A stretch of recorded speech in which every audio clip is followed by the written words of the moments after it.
সূর্যের আলো যখন মেলে ওঠে তখনই আকাশে উড়তে শুরু করে ঘুড়ি। সন্ধ্যা পেরিয়ে গেলেও চলতে থাকে ঘুড়ি উড়ানোর এই উৎসব। বাসাবাড়ির ছাদে ঢল নামে কিশোর কিশোরীদের। বলছি পুরান ঢাকার সাকরাইন উৎসবের কথা। আজ ঢাকা বিশ্ববিদ্যালয়ের কেন্দ্রীয় খেলার মাঠে অনুষ্ঠিত হচ্ছে সাকরাইন উৎসব।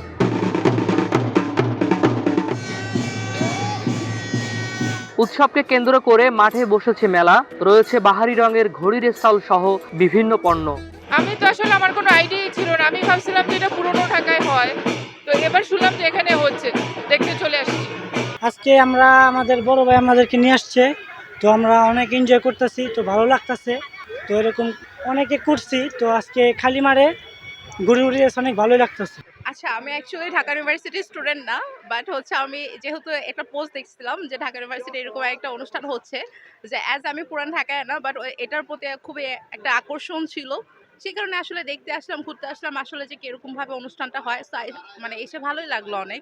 আমরা ঢাকা ইউনিভার্সিটি ডুসাট কমিটি থেকে আর কি এইবার হচ্ছে দ্বিতীয়বার আয়োজন করা হচ্ছে। এটা আমরা মূলত ঘুড়ি উৎসবের মাধ্যমে, যেহেতু সাকরাইনের মেইন থিমই হচ্ছে ঘুড়ি, তো ঘুড়ি উৎসব। তারপর আমরা বিভিন্ন পুরান ঢাকার বা বা বিভিন্ন জিনিস আমরা বেচা কেনার দায়িত্ব নেই। দুপুরের পর থেকেই আকাশের বুকে বাড়তে থাকবে ঘুড়ির সংখ্যা। ঘরে ঘরে হবে পিঠাপুলির উৎসব। বেলা গড়িয়ে সন্ধ্যা হলেই আকাশে উড়বে রং বেরঙের ফানুস। আতশবাজির আলোয় উজ্জ্বল হবে পুরান ঢাকার আকাশ।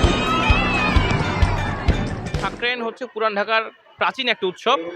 আমরা ঢাকা বিশ্ববিদ্যালয় ঢাকা জেলা ছাত্র কল্যাণ সমিতি এই উৎসবটাকে সারা বিশ্বের সামনে এবং সারা সমগ্র জাতির সামনে নতুন রূপে তুলে ধরার জন্য, এই সুস্থ সংস্কৃতি চর্চাকে আরও বাড়িয়ে তোলার জন্য আমরা ক্যাম্পাস ভিত্তিক চালু করেছি। আমরা ঢাকা বিশ্ববিদ্যালয়ে দ্বিতীয়বারের মতো আয়োজন করেছি ঘুড়ি উৎসব 1431।